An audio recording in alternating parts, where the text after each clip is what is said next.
Good morning, students. So, after the summer holidays, we are back to our second term syllabus. Hope all of you are very much happy to start with our classes after the holidays. Have you completed with your projects? I'm sure you have done it. So, keep everything ready. One day we will be calling you into the school for the submission of the projects as well as your copies. So we will have it corrected and given you back. Let us see, according to the possibilities, we will calling you to the school to get things corrected. Okay. So we start second term. Are you all okay, children? Hope you are happy and healthy after the holidays, refreshed. And you have 2 poems in the second term as well. We had completed first term 2 poems. Those were first and the sixth one, and you have in the second term third and fifth one. One is the Bangle Sellers, the other one is television. So today we have the poem The Bangle Sellers, written by Sarojini Naidu, and you know who she is. She is not just a poet alone, but she was one among the freedom fighters of India, and she is known as the Nightingale of India.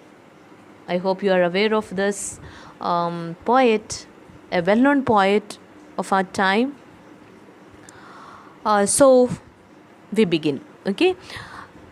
If you look at the background of the poem, it has a colonial background. And we come to know from this the very importance of the poem because of it has its colonial background in it. Now the poem Bangle Sellers, it was written in the pre-independence era when India was under colonial rule. And you know what is colonialism, isn't it? It's not only a political and economical subjugation of a nation by another, but it has its worst effects on the minds of the colonized, as the colonized are made to feel as second-grade citizens who lose all self-respect because the dominance are given to the colonizers, and naturally a slave-master relationship is developed when there is colonialism. And they start feeling that the colonial culture is superior, and they look down upon everything that is native. Everything of their own they look down upon. And the self-esteem is hampered to such an extent that it becomes difficult for them to feel that they have a culture of their own. So they lose the identity of themselves and their culture, their national values and ethics, the traditions. They consider everything as superior only of the colonizers. And so Sarojini Naidu consciously takes an effort to give some kind of boost to our Indians by giving such kind of themes in her poetry. And she was not only a conscious poet, and you know she was also a freedom fighter whose role as a leader of the masses was not just to enthuse within them the zeal to drive out the British from India, but also to build up their self-esteem, to make them fall in love with things and culture which were their own. And here she takes an Indian fair and selling of bangles. And you know, these are very common sight in India. And all Indians are familiar with it. So she takes a common theme in this poem, but giving a greater message. Sarojini Naidu thought that it was essential to make the Indians take a mental tour of the colorful bangles that are sold, so that they cannot only find the colorful beauty of it, but also with the bangles can think about the joy and the pride with which Indian women wear these bangles.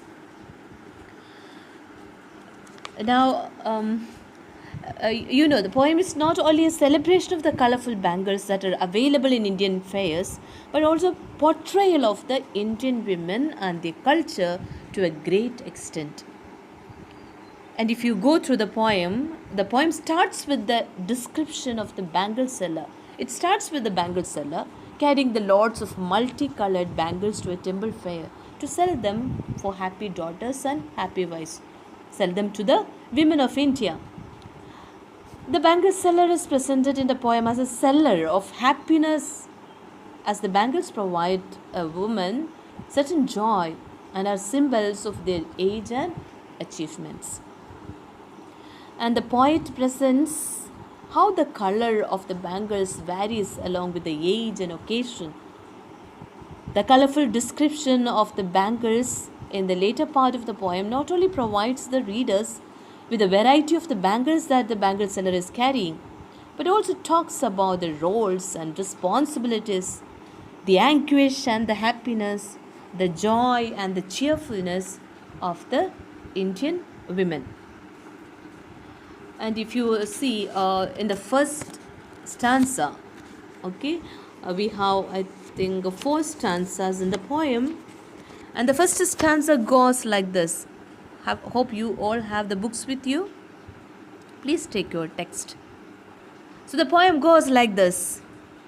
Bangle sellers are we who bear our shining loads to the temple fair. Who will buy these delicate, bright, rainbow-tinted circles of light? Lustrous tokens of radiant lives for happy daughters and happy wives.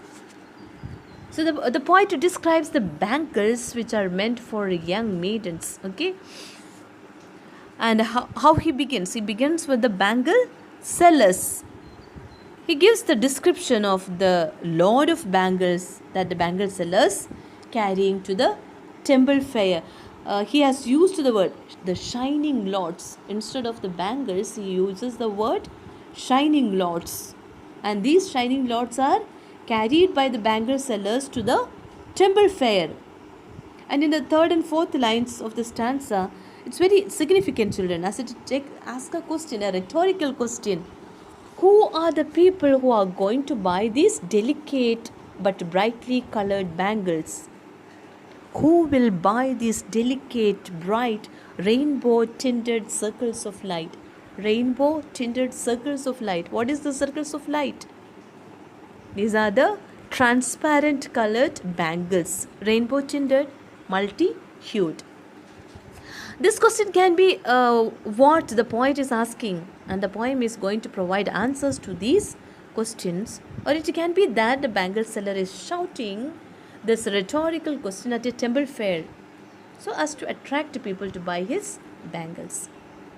And the bangles are then described as symbols of happy and joyful daughters and wives. So you have the shining lots. What is the shining lots? Lots refer to the bangles here.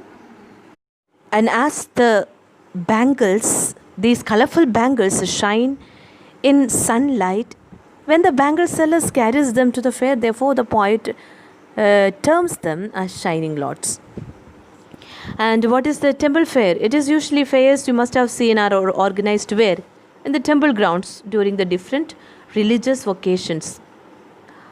And why rainbow tinted? I already explained. It is multicolored. The bangles you must have seen in different colors. It is multi-hued. And it is in circle. That is why it is called circles of light. The bangles are circular and the glass bangles shine in the sunlight. Therefore, they are termed as circles of light. And what do you understand by lustrous, children? Lustrous is meaning glossy, or it can be said as gleaming, shining. Okay, and lustrous tokens. Tokens, these are the symbols. Token of love, we say, and is a symbol of love. Lustrous token means shining symbols. Radiant. What do you understand by radiant? Radiant means joyful and happy.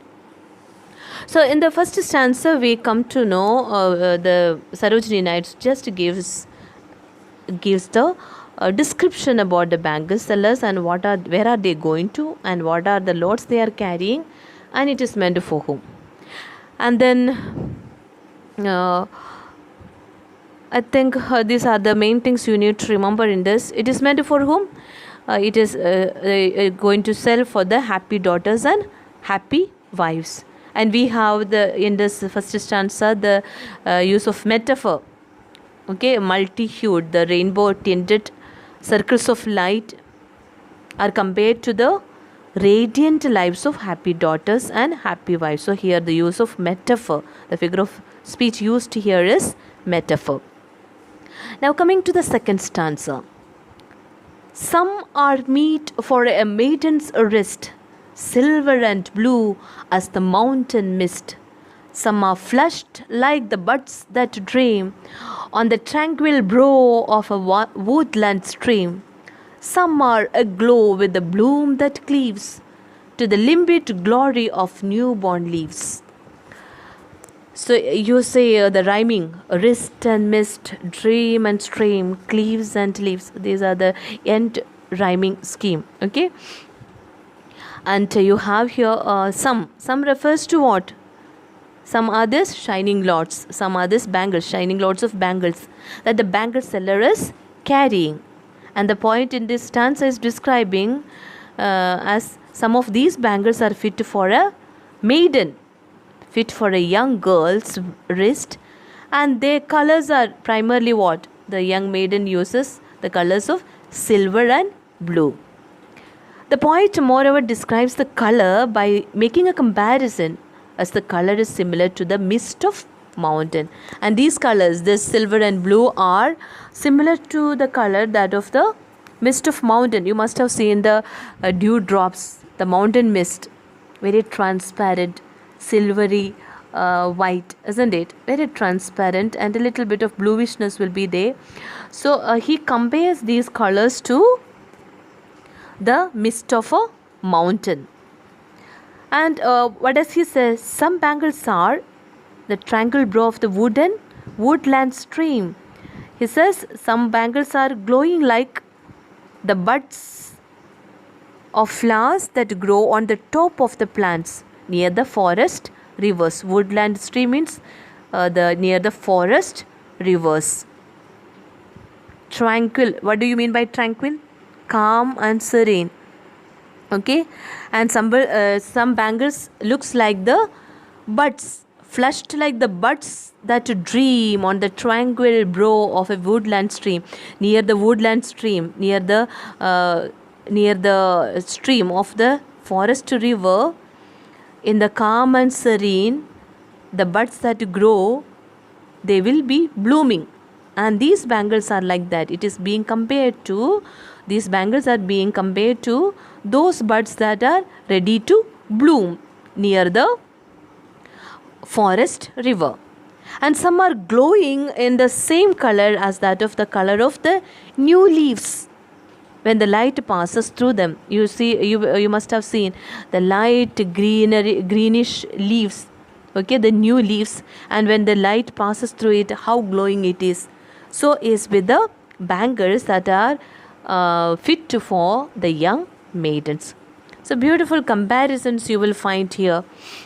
And you know, silver and blue colored bangles are befitting for a maiden's wrist. And these bangles are compared to blue and silver mist of the mountains, as they symbolize the freshness and the beauty of young maidens. So the mist is a symbol for freshness and the beauty. And it is also, the bangles are also suitable for the bud like young maidens. The young maidens are ready for marriage, isn't it? And the bud is also ready to be bloomed. So these bangles are being are shown as the symbol of the young maiden who dream of their happy future. They dream of growing up and blossoming like beautiful flowers. So the figure of speech here is personification. Okay, how a young maiden is ready to grow up and to bloom. So the buds that bloom is personified as the woman who is growing up and maturing for a bright future. And some of the bangles have shades of pink of yet to bloom flowers on a woodland stream. You know, the slight pinkish color, the shades of pink when a bud is ready to be bloom. So some of the bangles are with the shades of pink. And the bangles suitable for maiden wrist are seen in association with the clear dew drops on newborn leaves. The newborn leaves are symbolic of maiden who are pure, fresh, and chaste. They are yet to be seen to the world. So we have silver and blue, like the mountain mist, a stream or streams. Maidens are fresh and beautiful and evolving. The color silver and blue. So you associate silver and blue with the, like the mountain mist or streams. Maidens are fresh, beautiful, and evolving. And we have shades of pink, the fresh buds. Like buds of flowers, maidens dream of happy future. And we have clear and green, that symbolic of like dew drops on newborn leaves. Maidens are pure, fresh, and chaste. I hope you understood. Here meet, some are meet for a maiden, meet is meant for, the meaning here is fit. And some are flushed like the buds that dream. Flushed meaning rosy, glowing. On the tranquil brow, what is the meaning of tranquil? Tranquil means calm, serene, and brow means the top of the mountain here. The crest, the summit, okay, the top of the mountain, top of the woodland, the forest. Woodland is the forest. And the stream, as you know, it is the river or rivulet. Some are aglow with the bloom and leaves. Aglow means glowing. Leaves, slices. Okay. Aglow with the bloom that leaves to the limpid glory of newborn leaves. Limpid, transparent, very clear. So this is what the poet wanted to say through the first stage of the woman. He compares the bangles, and the color associated with is blue and silver, also the shades of pink, and you have also the clear green. So these are the colors associated with the young woman and the young girls who are playful and joyous, isn't it? And these bangles are primarily silver and blue. They are be compared to the mist of the mountains. So these things you keep in mind. Okay. Now coming to the third stanza, we have, some are like fields of sunlit corn, meet for a bride on her bridal morn. Some like the flame of her marriage fire, or rich with the hue of her heart's desire, tingling, luminous, tender and clear, like her bridal laughter and bridal tear. Now, what does the poet say? Here, some of the bangles are golden, similar to the color of fields of ripe corn when the sunlight falls on them. And these bangles are meant for brides to wear on the morning of the marriage. Next, the poet uses similes to describe the bangles. And Sarojini says that the bangles are like the flame of marriage fire. The bangles are like flames of marriage fire. Some like a flame of a marriage fire, or rich with the hue of her heart's desire. And that is the color of fire around which the couple during the marriage, especially in Hindu culture, you have seen how the couple goes around and takes the marital vows according to the Hindu ritual marriages. And the second comparison is that then the poet uses, she compares the hue of her heart's desire. The hue. What is the hue of the heart desire? That is red. Then the poet uses 4 adjectives to describe the bangles. Tinkling, the sound of the glass bangles, tinkling. Luminous, meaning glowing. Tender, that is fragile as they are made of glass. And clear, transparent. So these adjectives are then compared to the bridal laughter and tear. So if you look at a bride, she is both happy and sad. Why? Because she is happy, because she is looking forward to her life with her life partner, her husband, and therefore the laughter. And so also she is sad, bridal tear. Bridal tear means she is sad, her eyes are full. According to Hindu tradition, she has to leave her parents' household and go to her husband's home. Not only in every culture, it is that they have to leave their own parental home and go to her husband's house, so that she is sad to leave her beloved parents and her family and the parental home. So the poetess beautifully compares this golden and the red and golden bangles to the woman who is ready for her marriage. Golden or yellow colored bangles which are suitable for a bride are compared to fields of sunlit corn in the beginning. The cornfields, you must have seen, isn't it? How beautiful when the sun falls, when the sun rays falls on it. It looks like as if the whole area is a golden field, like, okay. And the cornfields, it is also a proof of mother, the nature's fertility. These are symbolic of fertility, the fertility of a, and it is compared to the fertility of a young girl who is getting married. And we have also simile, the use of simile, in which a likeness between two different things are stated. What are here? In the lines here, the golden and red colored bangles are which are suitable for bride are compared to the flame of her marriage fire and the love that she would experience in her new life. And the color of the bangles suitable for woman on her wedding day is compared to the reddish yellow flames of marriage around which the bride takes marriage vows with her groom. And the flame like color of the bangles is appropriate to symbolize the flame of love in marriage. And you also know the weddings mark an occasion for celebration, and different colored bangles are symbolic of happiness and celebration, and therefore it is worn by women during the marriage. The bangles worn by a bride in a traditional Indian wedding have spiritual and symbolic significance, and it has its own spiritual and symbolic significance.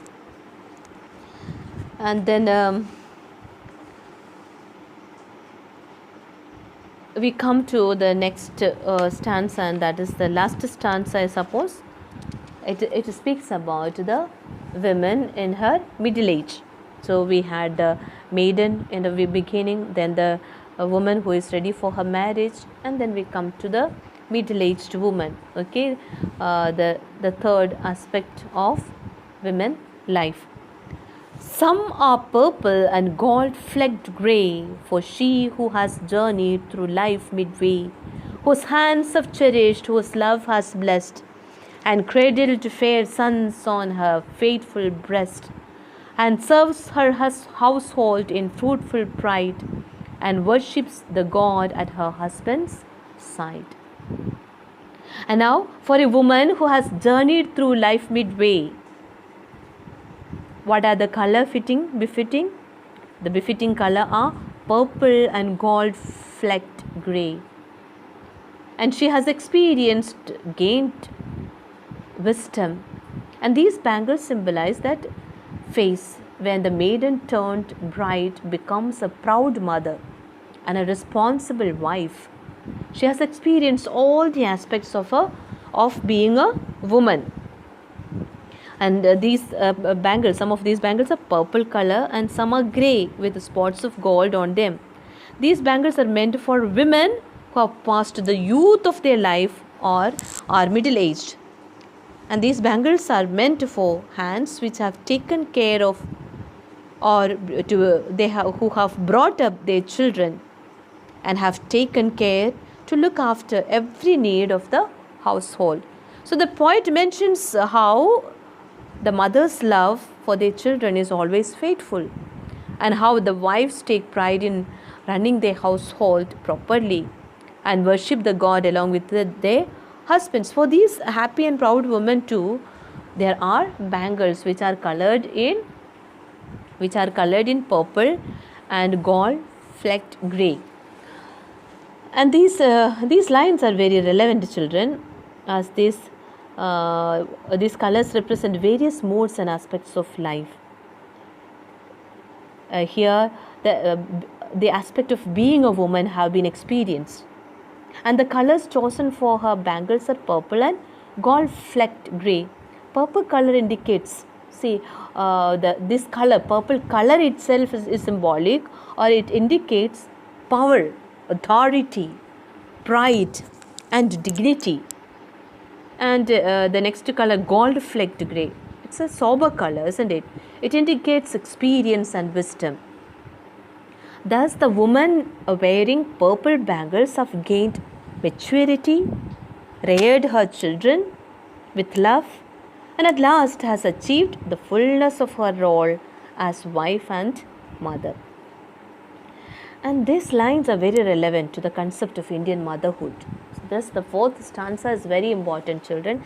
It's relevant because the concept of Indian motherhood is beautifully explained in it. The Bangle Sellers attribute purple and gold flecked grey bangles to the mother who has attained maturity by rearing her children. The bangles are suitable for those hands that have cherished, loved, blessed and cradled her sons. See, these words used here are very important. Cherished, loved, blessed and cradled her sons. The lines you underline, children. Cradled fair sons on her faithful breast, and those hands have cherished, and love has blessed and serves her household in fruitful pride. So these words are very, very powerful, showing the Indian motherhood, the concept of Indian motherhood. And the word used is fruitful pride. Fruitful pride. Why it is very significant phrase. The context of a woman. She has journeyed through life midway, and she has been a loving daughter, a happy bride, a responsible wife and a mother. Everything has been completely fulfilled in a middle-aged woman. She has been productive and fecund for her family, and thus serves her household in fruitful pride. And the poet beautifully conclude the purpose of her poem. What is that?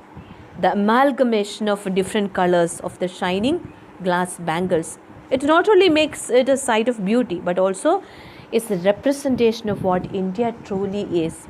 You must have always heard unity in diversity. Okay, when we speak proudly about India, we always use the term unity in diversity. That is beautifully being presented in this poem. It is diverse, yet we are one. Indians need to find that unity in their diversity to be strong enough, to be self-respectful enough to make the British power to quit India. So writing this poem, Sarojini Naidu served more than one purpose. One, that of art. Second, the political purpose of uniting India, of providing the necessary impetus to the Indian masses about the vibrancy of the Indian culture, the vibrancy, the beauty of the diversity, okay, the vibrancy of the Indian culture, which is presented through the colorful bangles. So these colorful bangles not only used to show the different stages of womanhood, but also to provide the necessary impetus to the Indian masses about the vibrancy of the Indian culture. And thirdly, it is explaining about the Indian woman and their dreams, their wishes, their pride and success as they pass through their joyous youthfulness to become a bride and then as a mother and a caregiver to the whole household. And thus the poem celebrates the Indian culture through the presentation of its women in vivid colors and roles through the symbol of colorful bangles, the rainbow tinted circles of light. Hope you understood the poem. It's a beautiful poem, children. Beautiful poem. Read it once, twice, thrice. Assimilate all its themes and the purpose of the writer. Then you get the whole culture of India is beautifully portrayed through the symbolic expression of the colorful bangles. So read it, children. Try to understand the depth of meaning, the message, themes contained within this small poem. Just 4 stanza, but it has much to speak about India, India's culture, India's women, and the celebration of womanhood. Okay, so it is also a tribute to the women, upliftment of women who were subjugated. And there he is also trying to explain the colonizers and the colonized. What are the side effect of the colonized, how they need to be boosted up. So go through the poem and then go through your workbook, try to understand. So wish you all the best, study well.